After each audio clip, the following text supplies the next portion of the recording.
किरण खन्ना की क्लास में आप सभी को नव वर्ष की बहुत बहुत शुभकामनाएं। और आज नव वर्ष है।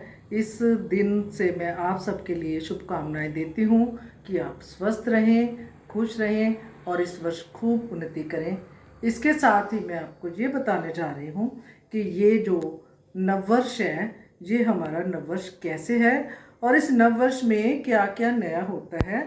और ग्रिगोरियस कैलेंडर के मुताबिक जब 1 जनवरी को नववर्ष होता है तो ये नववर्ष उससे अलग है और वो कैसे है। तो इसके लिए हमें ग्रिगोरियस कैलेंडर को, साथ में शाका संवत को और विक्रमी संवत को समझना पड़ेगा।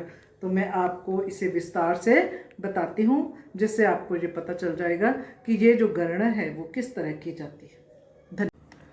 नववर्ष चैत्र प्रतिपदा में विक्रमी संवत 2078 आज शुरू हो चुका है। ऋग्वेद काल से ऐसे प्रमाण मिलते हैं कि ये गणनाएं जो हैं होती थी, प्राचीन काल से ये गणनाएं होती रही हैं। तो ये संवत 2078 जो है विक्रमादित्य से शुरू हुआ। हमें कुछ ऐसे प्रमाण मिलते हैं कि आर्यभट्ट और वराहमिहिर ऐसी गणनाओं में बहुत ही निपुण थे, जो कि 6वीं और 7वीं शताब्दी में प्रचलित थे। गुप्त काल के बाद ये 2078 विक्रमी संवत का कैलेंडर जो है शुरू हुआ राजा विक्रमादित्य के नाम पर। तो इसमें ये सूर्य के हिसाब से कैलेंडर चलता है और सूर्य जो है 12 राशियों में प्रवेश करता है। तो सूर्य की 12 राशियों के प्रवेश में जब भी वो राशि बदलता है उसको संक्रांति कहते हैं। उसी दिन से हमारा जो देशी महीना शुरू होता है। तो हमारे देशी महीने हम देखते हैं चैत्र, वैशाख, ज्येष्ठ, आषाढ़, श्रावण, भाद्रपद, आश्विन, कार्तिक, मार्गशीर्ष, पौष, माघ और फागुन। तो हमारा जो चंद्र के हिसाब से कैलेंडर है वो चैत्र मास से शुरू होता है और उसका अंतिम मास जो है फागुन है। हमारे भारत में भारतीय मान्यता के अनुसार जो कैलेंडर है वो है शाका कैलेंडर, शाका संवत है, जो कि आज शुरू हो रहा है चैत्र प्रतिपदा के दिन। शाका कैलेंडर भारत का राष्ट्रीय कैलेंडर 1943 ये चैत्र प्रतिपदा के दिन होता है। चैत्र प्रतिपदा अमावस्या को होती है और अमावस्या जो है वो शुक्ल पक्ष के बाद आती है। अमावस्या में न्यू मून होता है। न्यू मून जो है वो बढ़ना शुरू होता है तो शुक्ल पक्ष शुरू हो जाता है। शुक्ल पक्ष खत्म होते ही पूर्णिमा आ जाती है और पूर्णिमा के बाद कृष्ण पक्ष जो है शुरू होता है। जब अमावस्या के बाद शुक्ल पक्ष होने के बाद पूर्णिमा आती है, फिर कृष्ण पक्ष होता है, तो अगला जो महीना आरंभ हो जाता है। तो जो अंतिम दिन है चतुर्दशी के बाद जो दिन आता है वो अमावस्या या पूर्णिमा का आता है। अमावस्या से न्यू मून को शुरू किया जाता है, जो कि आज चैत्र प्रतिपदा है। चैत्र प्रतिपदा का दिन है जिस दिन की हमारा जो चंद्र कैलेंडर भी शुरू होता है। तो इसके साथ ही हम आते हैं कि हमारे जो प्राचीन भारत के लोग थे उनको सूर्य और चंद्रमा की गणना का बहुत ही पता था, इसीलिए भारत के कैलेंडर को अत्यधिक साइंटिफिक माना जाता है।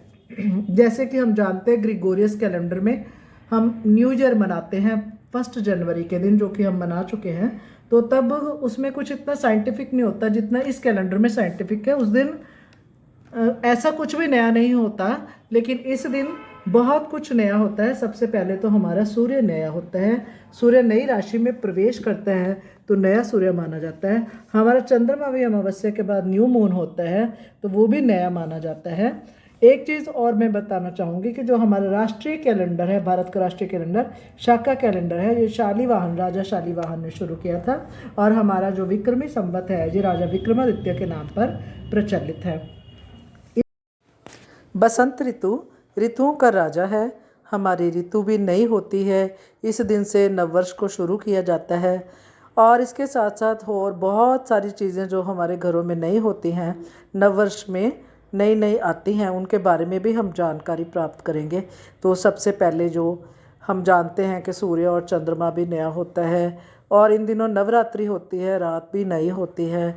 इसके साथ साथ ही हमारी जो हवा पहले हमें बहुत ही कम पाती थी, ठंड लगाती थी, ऐसी हवा नहीं रही है। हवा बदल चुकी है और नई हो चुकी है, जो कि बहुत ही अच्छी लगती है और उसमें फूलों की सुगंधी घुल जाने से वो सुगंधित भी हो चुकी है। इसके साथ ही हमारी जो फसल है वो भी नई आ चुकी है। नववर्ष में आप देखेंगे कि जो पहले से हम फल की दुकान पे, सब्जियों की दुकान पे फल और सब्जियां देखते आ रहे हैं, वो भी अब नई नई हो चुकी हैं। इसके साथ ही अपने आसपास के पेड़ों को देखिए तो वहाँ भी नए पत्तियाँ, नई कौंपलें आ चुकी हैं जो बहुत ही सुंदर दिखाई देती हैं। और इसके साथ ही कुछ पेड़ों पर जो है बूर आ चुका है और जो फूलों के पौधे उन पे भरपूर फूल आ चुके हैं। तो ये सब देख करके जैसे मन मयूर सबका नाच उठता है और बहुत ही खुश होता है। तो इस खुशी में, इस नाचते हुए मन को लेके मनुष्य जो है त्योहारों की तरफ आकर्षित होता है, इसको मनाना चाहता है। तो इसमें त्यौहार मनाते हैं।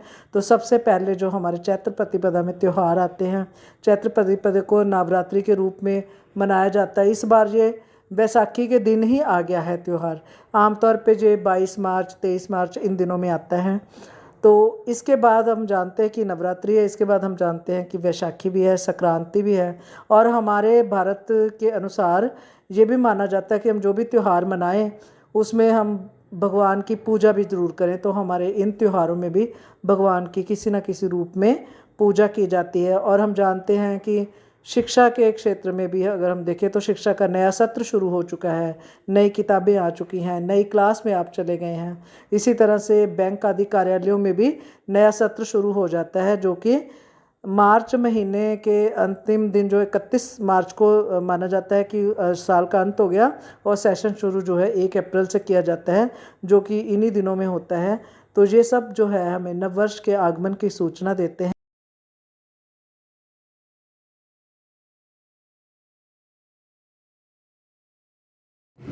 इसके साथ ही मैं आपको फिर से नववर्ष की शुभकामनाएं देती हूँ। आप सभी निरोगी रहें, खुश रहें, सुखी रहें और उन्नति के मार्ग पर चलते रहें और खूब खूब तरक्की करें। धन्यवाद।